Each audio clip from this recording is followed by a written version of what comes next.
What is going on to all my Atlanta fans out there, and welcome back to my channel, Movie Files. Elliot back again, breaking down this third season of Atlanta, episode 9, titled Rich Wigga, Po Wigga, an episode in which we see our main character questioning his blackness, questioning culture, and we also get an appearance from a very polarizing individual on social media who recently passed away, and we'll be talking about how I feel like this episode had a lot of connective tissues to season 1 episodes, episode 7 by the name of Ban, and episode 9 by the name of Juneteenth. We'll be discussing that and so much more in today's spoiler review. But before we get into the discussion, make sure you're checking me out on all my other social media accounts. If you're new to the channel and love early movie reviews, TV breakdowns, and live streams, well, come and join the community today by subscribing and hitting that notification bell. And as you can see on the screen now, if you enjoy what I had to say about this 9th episode of Atlanta, well, make sure you all are liking this review as well as sharing it. But more importantly, sharing your thoughts on this 9th episode in the comments, from your pros, your cons, your thoughts on Donald Glover's direction and his creative choice to leave it entirely in black and white. He also wrote this episode. What you all think about his writing sensibilities, the performances, the deeper themes and meanings you all took away from the episode, as well as let's dive a little bit deeper. What is your personal definition of being cultured, and what does culture mean to you personally? And then the second question, of course, you can answer this if you feel comfortable enough to do so. Have you ever been told in your life you're not enough? And what I mean by that, there's so many different examples, but for example, you're not black enough, you're not white enough, you're not man enough, woman enough, gay enough, straight enough, and the list goes on and on and on. Let's talk about that in the comments below. What's going on to all my Atlanta fans? Thank you all again for clicking on this video. But hey, just wanted to give you a quick heads up. Yes, this is a 36-minute long review. As you'll find out, I had a lot to say in this breakdown, but I just wanted to give you a heads up that all my videos do have time codes in the description. So with this being extended, you don't have to sit down and watch in its entirety. You can break it up into parts. And again, I'm going to have those time codes in the description so you can kind of know which topics we tackle in this breakdown. And also, much later in the review, I mentioned that I want to discuss more about this episode and just have like an open community conversation about Atlanta season 3 as a whole. So that live stream will be this Sunday, May 15th. Let's say around 12 p.m. Central Time. It might be a little bit later in the afternoon. Make sure you're subscribed and you're hitting that notification bell. I'm going to leave all the information in the community tab. So with all that being said, enjoy the breakdown. So like I said, there's a lot to break down in this 9th episode, so full spoilers ahead as we open the episode with meeting our main character by the name of Aaron. And before we go into his room tour, I just want to take it upon myself to look more up on this actor by the name of Tyree Withers. Now, he is someone that has a social media presence. He is a YouTuber, a TikToker. He made a short independent horror film back in the day, and I was just curious. Let me know if you all were curious too. I was like, I wonder if he's actually biracial, if he's mixed in real life. And the only thing I was able to find, as you all can see on the screen now, this is his banner on his Twitter account, which I assume is either his mom or his grandmother, alluding to him having a black parent and a white parent potentially. Now, it's not confirmed, but I just thought it would be interesting if he was biracial in real life. It kind of, you know, it's a perfect fit as far as his character in this episode, which I say all that to say I was pretty impressed by Tyree. I really enjoyed his acting sensibilities in this episode. We'll talk about it a little bit later, but I was impressed. Let me know what you all thought about his performance.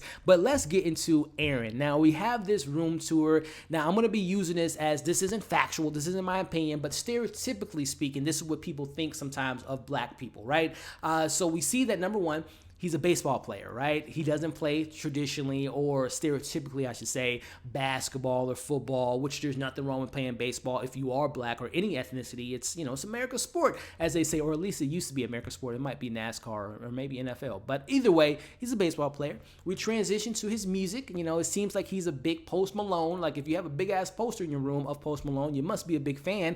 And, you know, stereotypically, it's not a poster of, you know, Tupac or Biggie, or shout out to Kendrick Lamar, whose album's coming out pretty soon, or even Eminem, which I was surprised by. But we got a little bit of his music sensibilities.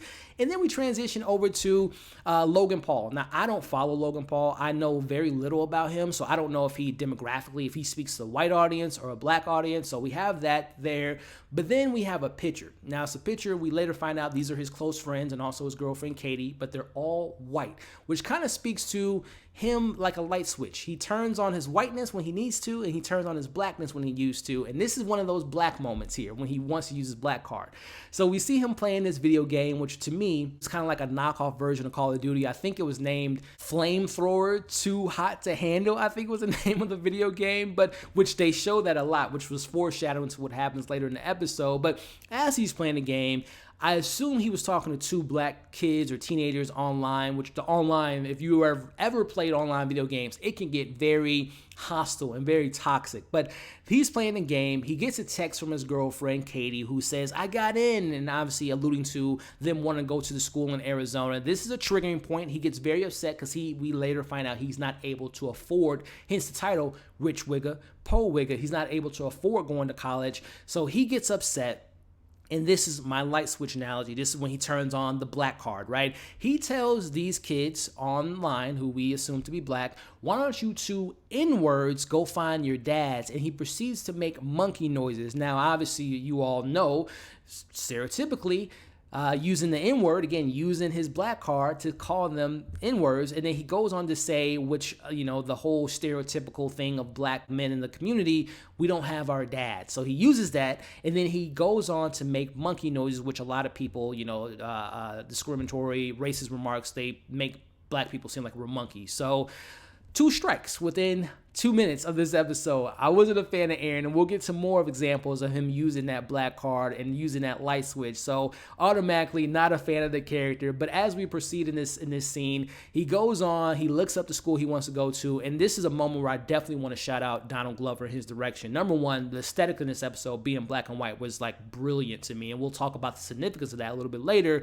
But then the choice of music. Now, I was looking it up, I might be wrong, but I believe the score that played throughout the episode went by the name of A Palais Finale Plays, which to me, which was a fantastic score. But to me, this episode and the tone within that score reminded me a lot of Alfred Hitchcock. Now, if you all are fans of Alfred Hitchcock, fantastic director, a lot of great thrillers in his filmography, it was giving me Psycho vibes and Rear Window vibes. So let me know, for all my film fans out there, if you all kind of correlated those themes and kind of the score to Alfred Hitchcock. And again, great choice of music by Mr. Donald Glover. But transitioning over to the next morning, we see Aaron being driven to school by his dad, and this is where we hear on the radio that unfortunately a 15-year-old black teenager was killed on a traffic stop because the police thought that he was reaching for his phone. They thought it was a weapon. I mean, we've heard that story a million times, and it just gets worse and worse every time you hear it. But we go on to hear, now this is a little Easter egg. Now, I lived in Georgia, and I don't claim to be a Georgian. Like, I've only lived there for like 4 months, many years ago. But I do know, traditionally speaking, they mention Gurney's Hospital. Now, from my very little time living there, I know that there is a certain perception within the black community of Gurney's Hospital. And they even mention it later in the episode when Robert says, take him to White Gurney. Now, to dive a little bit deeper into what Gurney Hospital means to Atlanta, Gurney's Hospital was built in 1892, and it was built in the heart of the Atlanta black community. It is the 5th largest hospital in the U.S. and one of the busiest. Now, here is the Easter egg. Now, historically speaking, this hospital is known for segregation, and it is also known in the black community as the Gurneys. And then, in particularly, there were sections of segregation in this hospital where they would service white people in the wings of A and B, which was like the nicer side of the hospital, facing like the city of Atlanta. And then when black people would come in there, they would send them to the not so nice side. I believe it was wing C and D. So that goes back to the conversation on the radio.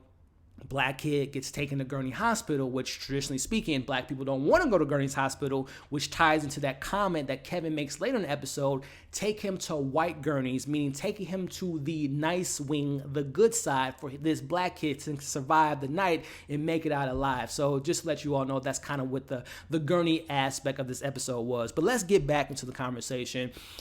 This is another strike. 3 strikes in 5 minutes for Aaron. He is not affected by this news. He even goes on to say that, he's like, well, I don't think I'll have a problem because I'm light-skinned. Again, that boy was using that light switch this whole episode. And then he goes on to say the kid probably wasn't listening. That's why he died. So again, this speaks so much to his thoughts on, number one, I'm white in a certain light. You know, I have a white mom and a black dad, but he doesn't really share that black side of his family, and we'll talk about that later. But let me know what you all thought of those comments by Mr. Aaron there, as we see him having a further conversation with his dad, who isn't going to help him co-sign anything for him going to school, which doesn't, now, I don't think his dad was saying, like, I don't believe in you, son, I don't want you to have education. He's just one of those parents that's like, tough love, and I've had that type of love growing up. Like, I had to pay for my own college. I didn't have any help from anyone, which again doesn't say anything about my parents. It's just like, hey, if you really want this, go strive for it, go get it, right? And I think it kind of helps you grow up as an adult and kind of face the real music when you become an adult. But neither here nor there, his dad doesn't want to help him, which I will say, as far as, and I'll talk about it later, but I wish we would have explored more of his relationship with his father, and also, where is his mom? Like, what is the situation with his mom? Does she not want to be in his life? Did something happen to her? I wish we would have explored that a little bit more. But let's get back into the conversation as his dad is dropping him off at his high school, which is another little Easter egg here, a little bit more insight, a little backstory on Stonewall Jackson High School. Now, if you all do not know, and Robert's character, or Kevin Samuels' character, who goes by Robert, he mentions that is a racist individual who has slaves. We'll just give you a little bit more insight. Thomas Stonewall Jackson was a general during the Civil War, and actually relating this into reality, there was a high school in, I want to say, West Virginia, and they had the name, that was the name of their high school, was Stonewall Jackson High School.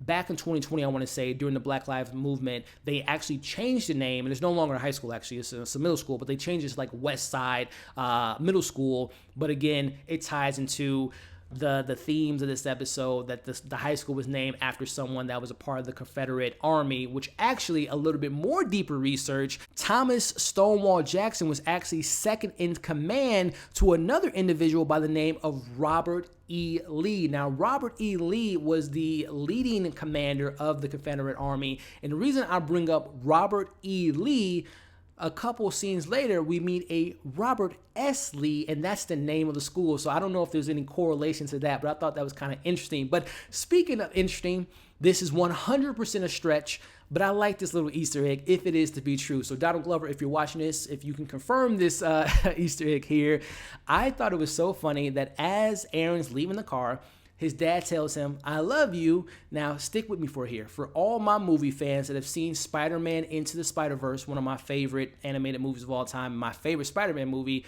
remember the scene where Miles was getting out of the car and his dad, who was a police officer, Jefferson, said, I love you, and he embarrassed Miles. But let's tie this to the Easter eggs.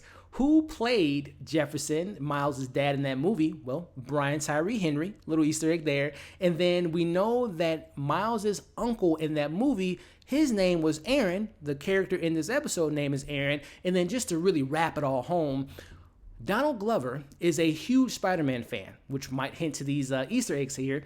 He's a huge Spider-Man fan. He actually wanted to play Spider-Man once in his career, and unfortunately it didn't happen. But come to find out, in 2017, Kevin Feige kind of heard that Donald Glover was a Spider-Man fan and included him in the Spider-Man live-action 2017 Marvel-Sony collaboration.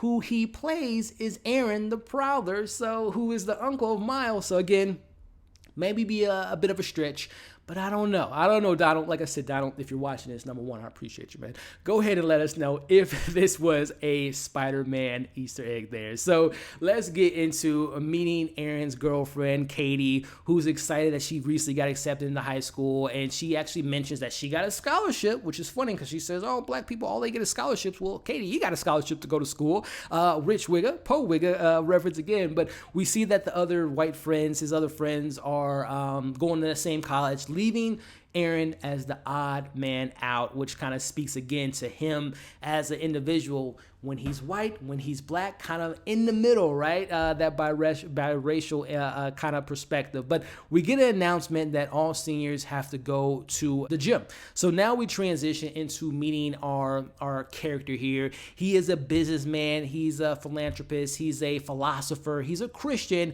He is Robert Shea Lee, who recently inherited his family's business. He's now the new owner of the Pink Oil Hair Products Moisturizer, played by Kevin Samuels. Now, personally, I don't know much of Kevin Samuels. I've never seen one of his Instagram videos. I've never seen one of his YouTube videos. I'm aware of Kevin Samuels in regards to how he's perceived within the zeitgeist of pop culture. I know that he has many fans within the black community, and I also know he has just as many, if not more, people that aren't fans of his subject material. Now, again, not knowing him and just doing a little bit of research, I know he touches on topics of black men, health, finances, so on and so forth, but he also has a lot of things to say about black women in the black community and how they have an expiration date. If they don't get married by a certain date, they're just like leftovers, and just many other themes. And, you know, obviously the elephant in the room is Kevin Samuels recently passed away literally last week, which I know that there are conspiracies out there in regards to, number one, how he died, the hands of, you know, if there was any foul play with a black woman being involved, but also very coincidental that this whole theme, one of the themes of this season is people dying and ghosts and all that, and he dies a week before his episode comes out. So there's a lot to be said about Kevin Samuels. So again, not to make it into how you feel about Kevin Samuels, but let me know if you all followed him, and how do you all, I guess just to have the conversation, how do you all feel about all of the recent commentary on his death in regards to how some people are being, quite frankly, being kind of, you know, if inappropriate is the word in regards to him dying and karma and stuff like that. Again, we don't have to get all about Kevin Samuels in the comments, but just let me know how you all feel about Kevin Samuels, and more importantly, how did you feel about his performance? That's the biggest thing. How did you feel about his performance in this role? And, you know, again, regardless of how you feel about him, rest in peace to Kevin Samuels, and, you know, thoughts and prayers go out to his family. But let's move on as we see that Mr. Lee announces that he will be not only donating $1 million to the school, because this is where it all begins. And again, I don't know, again, if you do follow Kevin Samuels, I don't know if this ties into why they cast him. Like, did he make some announcement in his real life, Kevin Samuels? Did he donate to his high school? Is that why, you know, it connects to his character? Let me know. Or if he inherited in some money or whatnot. But he not only is going to give them $1 million, he's also going to change the name from the racist, you know, Confederate leader, general. He's going to change the name to Robert S. Lee, which again ties back to my Robert E. Lee. I don't know if there's any correlation there, but that's not it, ladies and gentlemen. He will also be donating and paying for every single senior's tuition. The crowd goes wild, but then he leans into the mic. Who's black? So that's the spin, that's the twist, and you notice how the tone in the room switch very much so, right? We see that now all the black people are happy, they're excited, but then we see the response to our main character, Aaron. He's just like, oh, he's stuck between a rock and a hard place. Do I go ahead and turn that switch on and put on my black card? Well, we're going to get to that here, but we transition into Aaron talking to his friends, and they're talking about, we should sue, because didn't this happen to black people back in the 50s? Which is so funny that his white friends say that, because it's just like, wait, y'all gonna use that to your advantage? You're gonna use when this happened to black people, and now you want to use that to your side? Which, by the way, I found it so annoying that they were like so upset, and particularly Aaron. They were acting as if me not getting a free handout means I can't go to school now. Like, you guys were already going to school. Why does it even matter? Why are you even upset? So I just love the social commentary within that moment in regards to speaking to when people get upset when black people are given certain things, even though someone of another ethnicity already has something in front of them. So very interesting commentary there. But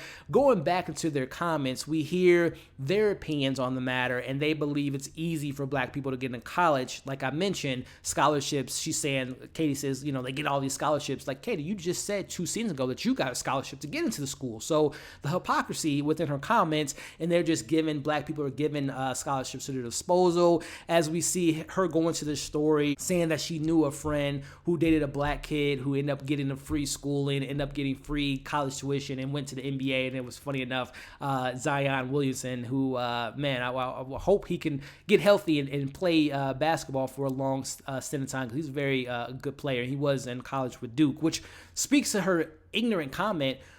If you all don't know, Zion Williamson was like probably one of the more well-known high school athletes, like LeBron James level. Like, the hype behind him was no joke. But he was able, yes, he got a scholarship to go to college, but you can't just get a scholarship for just going to college. You have to have good grades, right? You have to be good in academics. And he was able to go to Duke based on not just his athleticism, but based on his brain. So there is a lot to be said about that whole notion that when black kids, or any kids in general, black, white, whatever the ethnicity is, they just get into school from the athleticism. But no, you have to have good grades. And just to have that conversation, how you all felt about this whole Twilight Zone one-off dream type world. And I know a lot of people will relate this episode to Reparations episode, which I believe was called The Big Payback. I know there was a lot of commentary in the comments about how some people feel about reparations. Should it be given to black people? If it shouldn't be, how would you all feel about this scenario if a billionaire came to a school with black and white students and they tell them that only the black students will be getting their tuition paid for free? How would you all feel about that? Again, let's just have the conversation. If you feel against it, doesn't mean you're racist. If you feel for it, doesn't mean you're, whatever the case may be. Just want to have that conversation. How do you all think about that and how all that shook out? But anyway, going back into it, we see then they're talking about the black kids are celebrating and to their disapproval. And this brings us into Aaron. To me, it struck me that I don't think Aaron and his girlfriend and his friends know that he has a black dad. Now, I might be wrong, but it just seemed to me like because they were like, what do you think about it, Aaron? And they never mentioned his dad or him. Like, they didn't suggest like, well, Aaron, you're half black. Why are you going to go for it? So I think it's safe to say that they don't know that Aaron is half black. Again, I might be wrong. They might only know his mom is white if she's even in his life. But I'm just curious, do you all think that his friends and his girlfriend were aware of being biracial? I don't think they did, but let me know your thoughts on that in the comments. But moving back into the funniest moment of this episode. Time for the auditions, because Robert tells him 4 p.m. all the black students go to the auditorium. We're seeing kids of all different ethnicities. We got Indian kids singing Ever Fall in Love song by Shay. We see white kids getting their hair braided. We see them, trying to brush their hair for waves, playing basketball. I mean, crip walking, you name it. They're really trying to show their black card if they have any culture in them per se. And I don't know if you all noticed on the wall there was a poster that said, work hard, dream big. Now, I don't know if that points toward, I know a lot of people theories right now is when we get these standalone episodes, episode 1, 4, 7, and now 9, that these are dreams that Earn is having. So I don't know if it plays into the whole dream theory. Let me know your thoughts on that Easter egg. But now it is time for Aaron. He's talking to this Indian kid who fills him in on Robert, what he's looking for, right? He's not necessarily looking for your skin color just being black. He wants to know if you have the black culture. Again, seeing a little Indian kid, can you wave check me? But very funny in that moment there. And again, just seeing all the cultures, these teenagers pretending to be black, attempting to be black, but more importantly, pretending to have black culture. And that's just a whole nother conversation regarding how other ethnicities outside of being African-American try to pull in the black culture and make them, appropriation, right? And I know a lot of people have their thoughts on celebrities that do that, Kardashians and things like that. So very interesting to see how they play that out in that moment. But it is time for the Redbone to have his moment, which if you all don't know, Redbone is essentially just calling someone light-skinned, which again might be a callback to Donald Glover himself. His song on Awakening Love is Redbone. So I don't know if that was just a little Easter egg there. Daylight. That's my favorite Donald Glover album to date. Let me know if you're a Childish Gambino fan. What is your favorite Childish Gambino album? Let's have that conversation. But moving on into the montage in which we see Aaron getting questioned about his blackness, and I thought there were some funny ones, but the funniest one to me was when Kevin Samuels, as Robert tells him, take this pencil, make a beat on that table. That is so funny to me because that just takes me back to being in middle school and high school, and in particularly the grinding.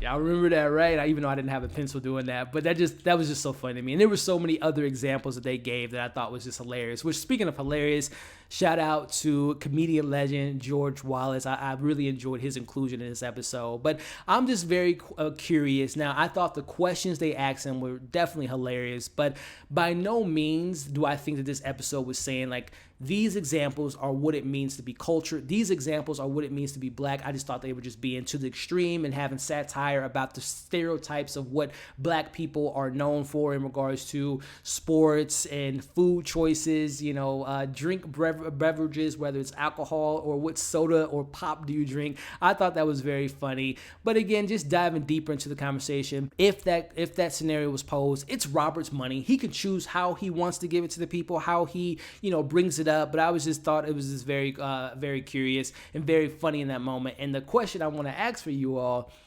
if you were in Aaron's position, not saying if you were biracial, but if you are who you are, especially if you're black, would you have passed that test? I'm just curious. Let's have that conversation in the comments below. But I really do wish that Atlanta had like a blooper reel at the end of every episode. This would have been perfect to kind of see all that montage. I would have loved to have seen all the questions they asked him. I would have thought that would have been funny. That would have been hilarious if they showed us that. But getting back into Aaron, he fails. He didn't pass. He fails this test. Aaron questions them on their decision, and they just say, "You're white.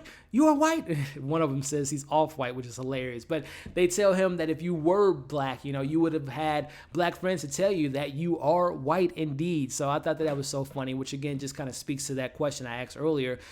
Have you ever been told you're not black enough, right? So I thought that was very funny. As we see Robert tells Aaron, he reminds him of Clarence Thomas, who, if you all do not know who Clarence Thomas is, he is the longest serving Justice on Supreme Court member and only second black man since Thurgood Marshall to be in that position.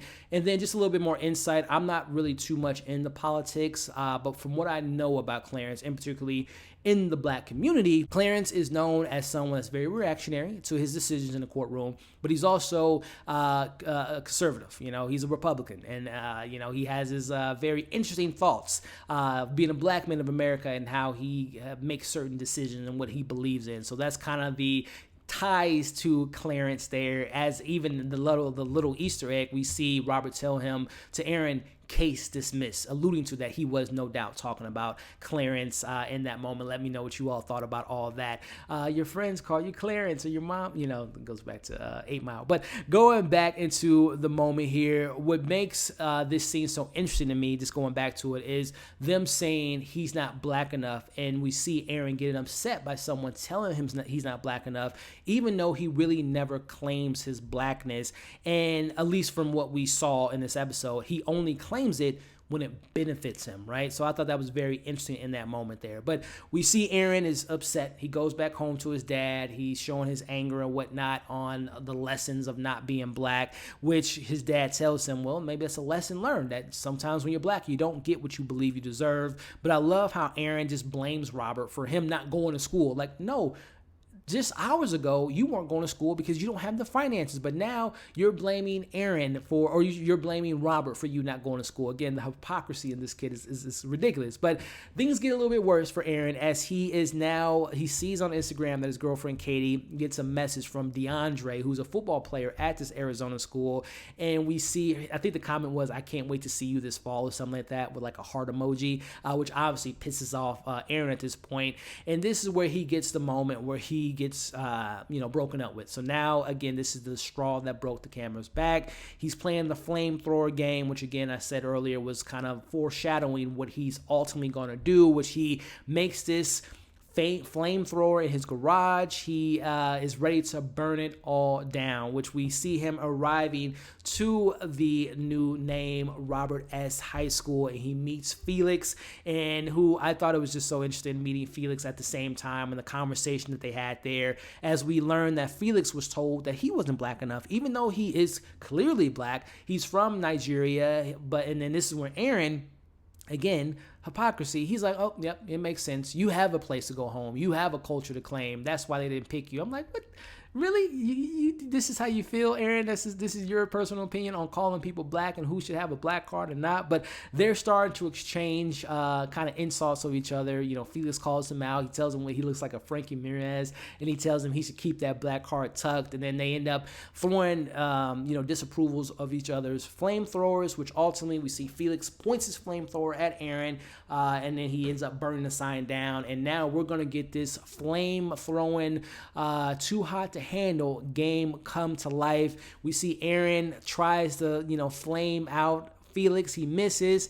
Ultimately, his homemade flamethrower ends up shit in the bed. He ends up leaking his own gas or his own gasoline, which Felix lights up his fire under him, putting his feet on fire. He ends up running, gets caught by Felix as he says, "This is where the black people eat." He points his flamethrower at Aaron, only to get shot by the police. And I thought it was going to get dark. I honestly thought they shot him in the head, killing him, going back to, the police comments on the radio earlier. But he is alive. Now, this is where I mentioned earlier, as he's being put into the ambulance, Robert comes up to him and said, "Boy, you tried to burn my school." He's like, "You know what? The blackest thing you could do is get shot by the police." So not only does he offer to pay his medical bills, but then he ends up giving him that check to go to college or pay for his first year of tuition, which makes him happy. But who's watching this the whole time? It is our main character, Aaron, who goes back to the conversation that his dad had. "I wish one of these days you would get pulled over and get put in a police car." Well,